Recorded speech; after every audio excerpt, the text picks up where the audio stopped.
Sa pagpapatuloy ng istorya, nakiusap ang prinsesa ng Merman Empire na si Peña na kalimutan ng bida ang tungkol sa pet nito. Sa isip-isip naman nito, first time niya raw na masuhulan ng isang babae. Pumayag naman si Prince Arel at sinabing walang ibang sasabihan patungkol dito. Dahil alam niyang masama kapag nalaman ng iba na nagdadala ng spirit ang prinsesa. Kinumpirma ni Peña kung isi-secret niya ba raw talaga ito. At sagot niyang, kahit na magkalat siya ng chismis tungkol dito, wala naman daw siyang mapapala. Isa pa, hindi ba't mas okay kung wala na lang siyang pake dapat kahit na gumawa ito ng komosyon. Bigla naman itong tumayo at galit na sinabing, kung ayaw niya pala mahuli, hindi niya na daw dapat sinoman ito. Ani ni Peña, ito raw ay something na hindi makontrol. Lumalabas lang daw ito kung kailangan niya gusto. Naisip naman ng bida na may sense. Ang nature daw kasi ng spirit at ang relasyon nito sa spiritualist ay hindi base sa authority. More like mutual consolation sa isa't isa. Although, mukhang hindi pa ito ganap na spiritualist, mukhang sinusundan siya dahil sa kanyang high affinity. Nagbigay naman ito ng tip kay Peña, bagay na kinagulat niya.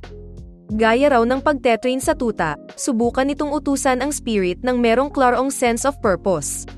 Ipinakita niya sa kanya kung paano ito gagawin. Hindi naman sure si Peña dito dahil hindi naman daw tuta ang salamander. Gayunpaman, inintindi nito ang sinabi niya at sinubukan. Nang sabihin nitong hand, tumingin sa kanya ang pet niya at ibinigay ang kanyang kamay. Bagay na ipinagtaka ni Peña. At dahil effective, sumubok siya ng iba pang commands, gaya ng roll, na agad naman nitong ginawa. Sunod, nang sabihin niyang stand up at jump, ginawa pa din ito.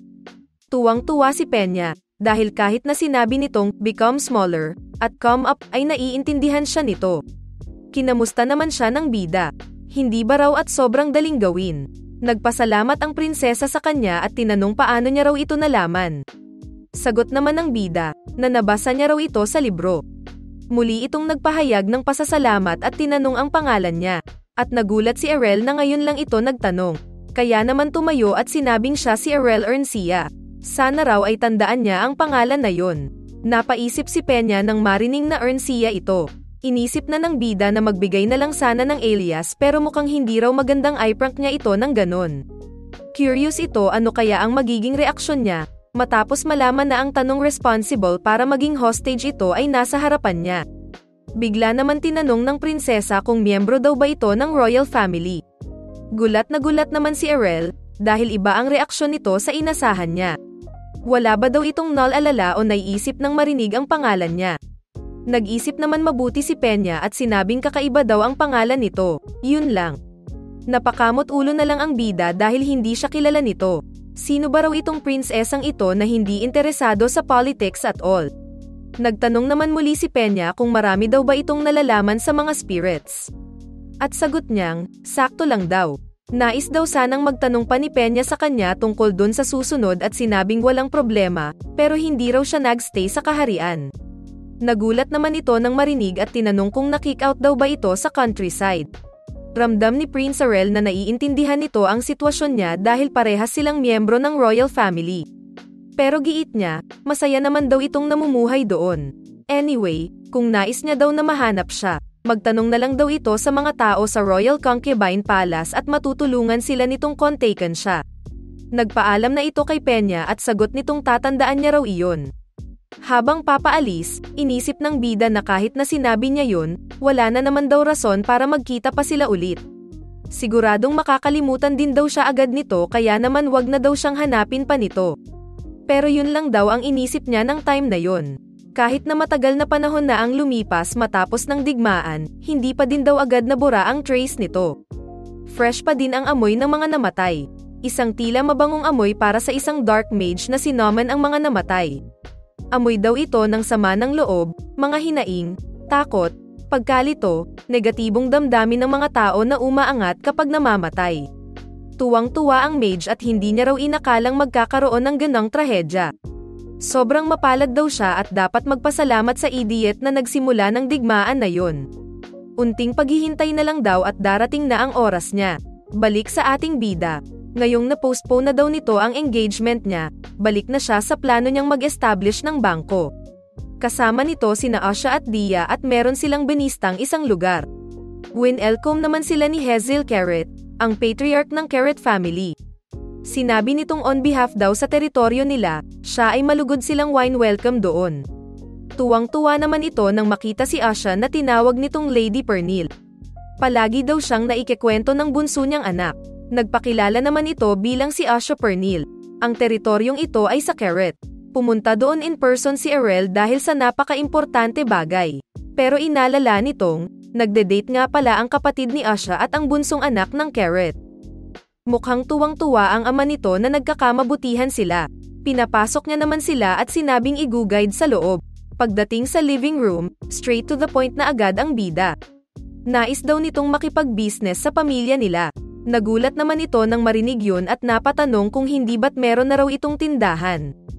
Hindi raw simple ang nais niyang gawin, mas malaki pa raw sa naging negosyo nito.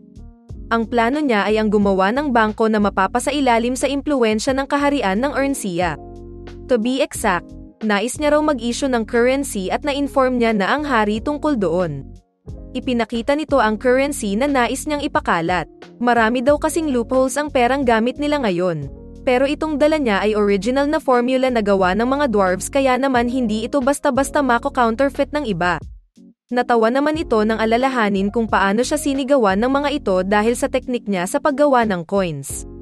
Naiintindihan daw ito ni Hazel pero napatanong siya kung bakit siya raw ang napili nito.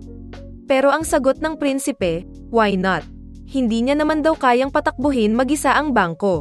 Kaya naman naroon daw siya upang maghanap ng mga talentadong tao na pwede niyang makatrabaho. Nais daw niya itong maging head ng bangkong yun. Siya raw ang magiging presidente. Sa totoo lang daw, hindi naman kayang i-handle nila Prince Arel ang lahat ng sila lang, kaya kailangan niya raw ng gaya niya. Pero sa isip-isip nito, kaya niya naman daw talaga mag-isa. Pero magiging magulo daw kung ima-manage niya ang lahat ng perang umiikot sa buong kontinente. Ginaranti naman nitong magiging malaki daw ang benepisyo niya dito, kaya napaisip si Hazel. Natuwa naman ang bida dahil nakikita niyang hindi pa sigurado ito. Bagay na inasahan niya naman. Nagugustuhan niya na raw si Hazel dahil hindi itong mukhang foolish person na nabubulag sa greed. Inisip nitong meron siyang good personality at mataas na level ng insight. Nakapag-accumulate din ito ng malaking fortune dahil sa mga tamang investments niya na nilagay sa tamang lugar. Sumagot naman itong marami raw variables, sa tingin ba raw ng prinsipe na aayon ito sa plano niya. Confident naman na sumagot ang bida, na wag raw siyang mag-alala. Siya ang magmi-make sure na mangyayari ito anuman ang mangyari. Kinumpirma niya kung ang concern ba daw nito ay kung properly may establish ang currency na yun sa kaharian nila at sumagot itong oo. Sigurado raw merong mga merchants na hindi mag-a-agree sabi ni Arel pero hindi raw imposible ang plano niya. Binulong nito na, sino ba sa tingin nito ang may hawak ng pinakamaraming gold coins sa kaharian? Na-speechless naman si Hazel doon. Dagdag ng bida, nakausap niya na raw ang ilan sa mga malalaking establishments. Nais niyang hindi lang basta airform ang currency pero ay solidify ang economic situation ng kaharian nila sa pamamagitan ng banking. Tinanong nito ang opinyon niya at kung ano ang sagot nito. Kung jojoan ba raw siya dito at tatanggapin ng hamong maging president ng bangko.